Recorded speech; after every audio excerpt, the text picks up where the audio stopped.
I'm terrified of women. I'll admit that straight up.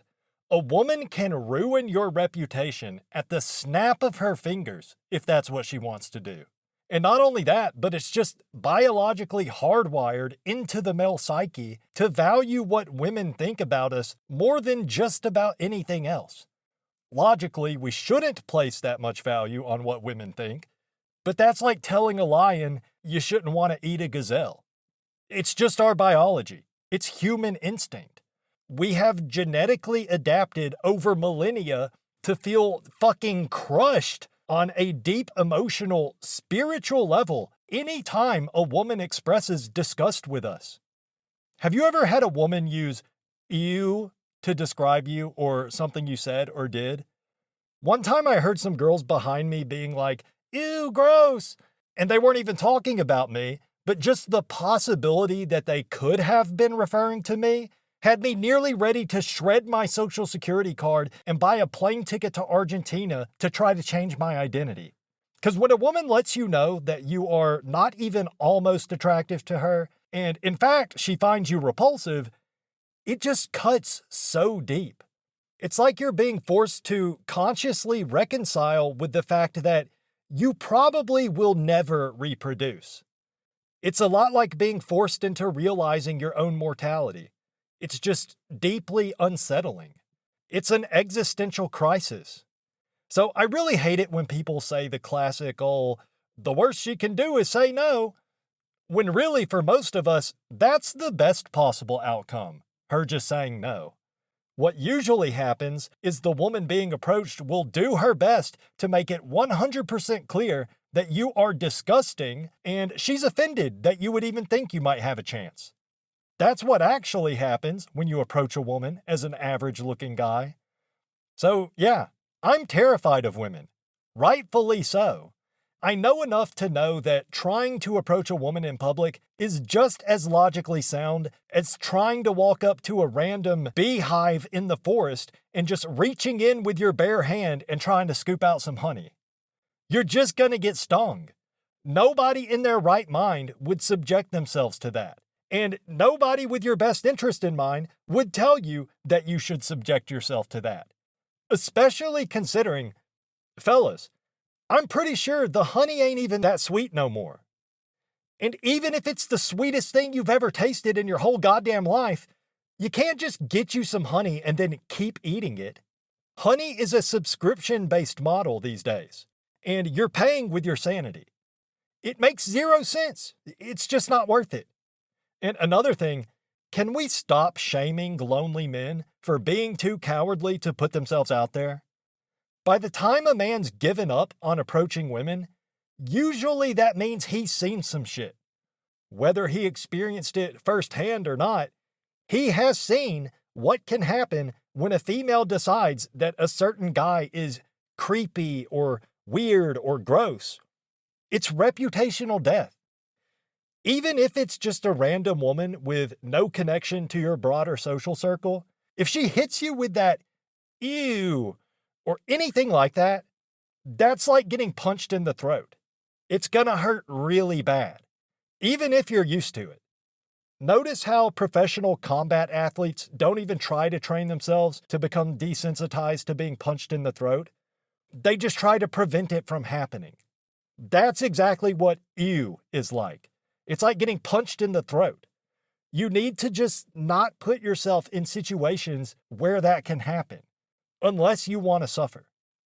Let me tell you about the time I witnessed a jester-maxing chud cell get so absolutely rejected that his cortisol levels probably spiked all the way through the freaking spirit realm. Okay, back when I was in college for my senior design project, instead of doing a regular design project, I opted to do an alternative sort of project where instead of being in a group of people all from my same major, there was also marketing majors, graphic design majors, and maybe some other kind of business majors in the mix. Then there was engineers from different disciplines as well. So basically, there was actually a few hot girls in the class. Marketing wasn't so great, if I recall correctly, but graphic design had some talent. But anyways, Well, early in the semester, we took a field trip to visit the headquarters of the company that was sponsoring our projects. And that's when they told us who all would be in our group for the next 2 semesters, because this was a year-long project. It took 2 semesters. So we got put in our groups, and then we rode back to campus on a bus, which took about 2 hours. So everybody's sitting with their new groups, getting to know each other. People in my group did talk a little bit at first, but honestly, I think it was my anxious energy that kind of brought the whole vibe down for everyone else. So my group didn't really talk that much, which was cool. So I'm just sitting there on the bus, kind of listening in on other people's conversations. Not even on purpose, like I'm trying to eavesdrop or anything, but just because people near me were talking. So yeah, it's kind of just automatic when you're in a small enclosed space like a bus. But I remember this one group had these two hot graphic design chicks in it. I'm pretty sure they were already friends before this class. They probably requested to be in the same group because that was an option. So those two chicks were sitting next to each other on one row, and then in the row in front of them was these two guys from my major, so engineering majors. They were average looking guys, not ugly, not good looking. So basically, they were ugly, because that's how it works these days. If you're not good looking, then women think you're ugly. But these two guys, I think they were also friends that had requested to be in a group together. But the two guys were both just jester maxing so hard for these two graphic design chicks. Like they were in that full-on jester mode guys get into sometimes when there's an attractive female around, where literally everything they're saying or doing is some kind of attempt at making the girl laugh. And they just have this manic energy. I'm sure you've seen it before, where a guy that's usually just normal and chill will get around some girl he thinks he's got a chance with, and all of a sudden he turns into freaking Dane Cook or something. Just super high energy jester maxing. That's what it was like for both of these guys. And the girls were being nice. They were like fake laughing, kinda playing along. You could tell they weren't interested, but they were being nice because, they're going to have to be working with these jesters for the next 2 semesters, so they're going to have to get along. Well, at some point, one of the jester chuds asked everyone about where's the coolest place they've ever been or something, or like what's the best vacation they've ever been on. I don't know, something like that. Then one of the girls was talking about her trip to some tropical island. I don't know if it was Jamaica or the Bahamas or what. I wasn't really trying to listen in on their conversation. But then she started showing everyone some pictures, probably just like pictures of a beach or whatever, I'm guessing. But then she was scrolling through her pictures. It looked like trying to find one to show the whole group. And then she said something a little bit quietly directed at her friend that was sitting next to her. And she turned her phone screen toward her friend. So basically, she was showing her friend a picture real quick that I guess she didn't want to show the rest of the group. So one of the jester cells was like, hey, I want to see. What are you hiding over there? So she held up her phone so he could see it. And I'll never forget this. This moment is seared into my brain as the biggest jester maxing backfire of all time. I don't know what he was thinking, but the guy started panting like a dog. He was like, awooga. Like he said that. He said, awooga, like he's a fucking Looney Tune. Fellas, listen. I don't care how well you think it's going with your jester maxing. Real life is not Space Jam. Okay? You're not fucking Bugs Bunny, and you sure as hell are not Michael Jordan. So don't try to hit on a girl by going, awooga, when you see a picture of her in a bikini. I promise you that's not gonna work unless you look like Henry Cavill. But if you were that good looking, you wouldn't be gesturing in the first place. So, yeah, this guy literally went, awooga, and the girl like pulled her phone back into her chest and she was like, ew. And I remember her friend also had a look of disgust on her face. And the guy immediately realized how bad he fucked up. He got really red, and you could just tell. I mean, he had a look on his face like the way you'd react if you were driving on the highway and suddenly a car jumps the median and you're about to be in a head-on collision. that brief moment when you realize something just went horribly wrong, but it's too late to do anything about it. That's what he looked like. And he just kind of sheepishly turned around in his chair while this girl was just looking at him with disgust. It was brutal. I bet that guy never tried to make a woman laugh ever again after that. I'm pretty sure I saw his soul leave his body. It just floated right up out his body and out the window of the bus like, nope, I want no part in this. You're on your own. And that's not even the end of this story, by the way. We'll close that loop here in a minute. See, the humiliation that a guy experiences in the moment when he gets rejected like that, that's bad enough on its own. You know, that will leave a lasting impression. Say what you want, but it can be traumatizing. And that's not an exaggeration. It can leave you with some trauma. But what's even worse than the humiliation you experience right then and there is the lasting damage you might receive to your reputation in certain cases.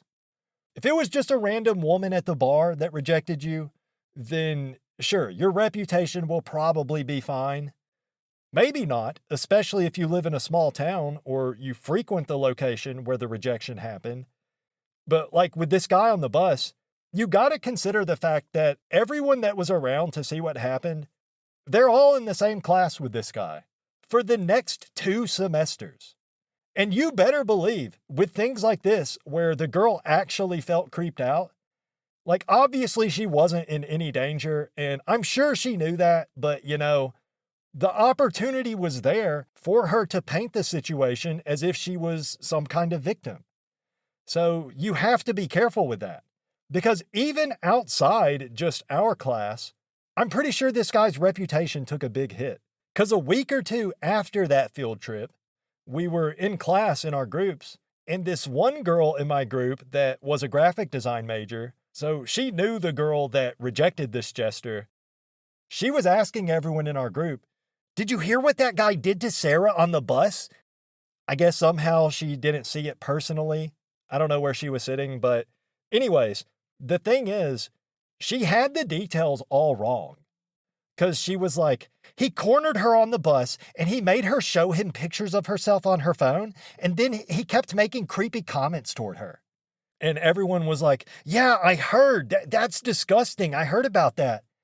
And one other girl in my group was like, yeah, I saw it happen. And I'm just sitting there like, that's not exactly how it went down. Like he didn't corner her at all. But that's what you have to be aware of in these situations. However bad you get rejected in person, it's even way worse in the girl's mind. And it's way worse in the way she retells the story to everybody. So you might feel humiliated and embarrassed getting rejected in person, but sometimes you gotta realize when she tells someone about it, you're gonna be made out to be some kind of creep, as if you had malicious intentions the entire time. Not always, obviously, but if the way you tried to spit game could possibly be interpreted as creepy, then you probably will be made out to be a predator eventually. So the damage to your reputation could be immense. So her saying no is not even close to the worst thing that can happen. I hate when people say that. False accusations aren't even rare, actually. I know people like to say that false accusations are such a minuscule problem that it barely even registers, but that's not true at all. False accusations happen all the time, and there's no way to even collect data on how often it happens. You know, most false accusations, it's not reported to the police or anything. It's just some girl saying that this guy did some creepy thing. Imagine you try to hit on a girl and it actually works and you end up sleeping with her, but then a week later you find out that she's been telling people that she never consented to what you did. Because that does happen. It happens to a lot of guys. I know some of y'all are too young to remember this, but back in 2006, there was a whole scandal with some players on the Duke University lacrosse team. They were accused by a stripper of doing the worst thing that a man can be accused of. I'm sure y'all know what I'm talking about. And there was also an element of race to this. The stripper was a woman of color, so the media kind of used that angle as well. But the whole thing blew up into this national scandal. The team's coach had to resign. He wasn't even anywhere near the alleged incident, of course, but who cares about little details like that? The coach has got to resign. A woman was hurt, allegedly, so he's got to resign. Then the team wasn't even allowed to finish their season. Like, the whole team just didn't get to play anymore. Only 3 players were actually charged with anything, but the whole team had to sit out the season. But that's nothing compared to the fact that these young men, who turned out to be innocent, by the way, they had their names absolutely dragged through the mud. Nancy Grace, in particular, acted like it was just a sure thing that they were guilty. She slandered these guys on the daily. Then, as inconsistencies kept popping up in the woman's story, they took DNA samples and everything, and at the end of the day, all charges were dropped because she made the whole thing up. She admitted that she made it up. But did she get punished? Of course not. The Honorable Jesse Jackson even promised to pay for her college tuition. And do you think Nancy Grace ever apologized for slandering these young men on national television for weeks straight? Nope. In fact, the next day after all the charges were dropped, Nancy Grace was absent from her own show. She just skipped work rather than admitting she was wrong and doing whatever she could do to try to set the record straight. She just didn't go to work that day. This society loves to root against vile, evil men. And when there's nobody around that actually matches that description, watch out, because they might try to pin that description on the next man that gets a little too brave. Now let's talk about Emma Sulkowicz, aka the Mattress Girl. I'm probably pronouncing her last name wrong. It is what it is. So basically, this girl accused a fellow student at Columbia University of doing the very bad thing to her. He denied it, and no charges were actually ever filed because when the police did investigate, I guess they didn't think they had a case. But a lot of evidence has come out by now, including a bunch of text messages, and yeah, pretty sure the guy was innocent. That's my opinion. You can decide for yourself if you want to look into it. But this girl, who was supposedly traumatized by this horrible experience, as anyone would be if what she alleged did actually happen, but this girl decided to base her senior thesis on the alleged event. So she did what she called a performance art piece, where she carried a dorm mattress around everywhere she went on campus. And get this, part of the art was a recording she made of her filing the police report. So just think about that. All the way back when this started and she was first filing the police report, she was already thinking about how to use the situation to get attention by making art out of it. Okay, now here's where it gets really weird. A couple years after the allegations, Mattress Girl released an adult video starring herself in which her and a male actor reenacted the alleged incident. That's right, you did hear me correct. This girl put out a freaking video. Yes, and yes, that kind of video. Like, when you look at all the different ways she's tried to use what supposedly happened to her for marketing purposes, it really looks like maybe she just wants attention. And maybe she was willing to completely throw an innocent young man under the bus and ruin his entire reputation just for her own personal gain. By the way, her quote-unquote performance piece of carrying the mattress around was praised by several high-profile artists and art critics such as Marina Abramovich. Yes, that is the same Marina Abramovich from the Podesta emails, the whole spirit cooking thing. She loved it. She absolutely loved it. Hillary Clinton voiced her support for it. I mean, it's truly insane. If you remember this story from back in the day, then you probably remember it for just how absurd and transparent the whole grift was. But the fact of the matter is that everything worked out perfectly for Mattress Girl. She received fame and adulation in the art world. There were zero negative repercussions. She had full institutional support. A United States senator invited her to the State of the Union address. Facts don't matter. Truth does not matter. When it's a woman's word against your word as an average or below average man, then you're probably just screwed. Everybody wants to virtue signal how much they support women and they believe women. You literally can't win in these situations. Even if you're proven innocent, you already lost. Like with the Duke lacrosse players, there are still people that remember that being in the news, but they don't remember the retraction. They don't remember the part where actually those guys were innocent the whole time. What they remember is that a woman got hurt by some evil, privileged white boys at a private university. And that's what's important to these people. Man, bad. Woman, good. That's really as far as it goes for some people. Now, look, I'm not saying you should never try to approach women. As a man, you pretty much have to approach women if you want to get married and start a family someday. So it is a risk you have to take. Obviously, it's never going to work out for some of us, but I don't want to discourage anyone from trying. But fellas, leave the jester hat at home, okay? Don't get too crazy out there. You think you're Kevin Hart just being funny, trying to make a girl laugh, cracking a few jokes. You might be giving her a reason to make you out to be a predator. So be careful. That's all I'm saying. If your hat's got bells and shit on it and it looks like an upside down octopus, just leave that shit at home. I'm telling you. If you think you got anything out of this video, please watch some of my other videos. There's also some secret videos you can watch for free on my Patreon. No sign up required. So check that out if you want. And thank you for watching. I'll see you next time.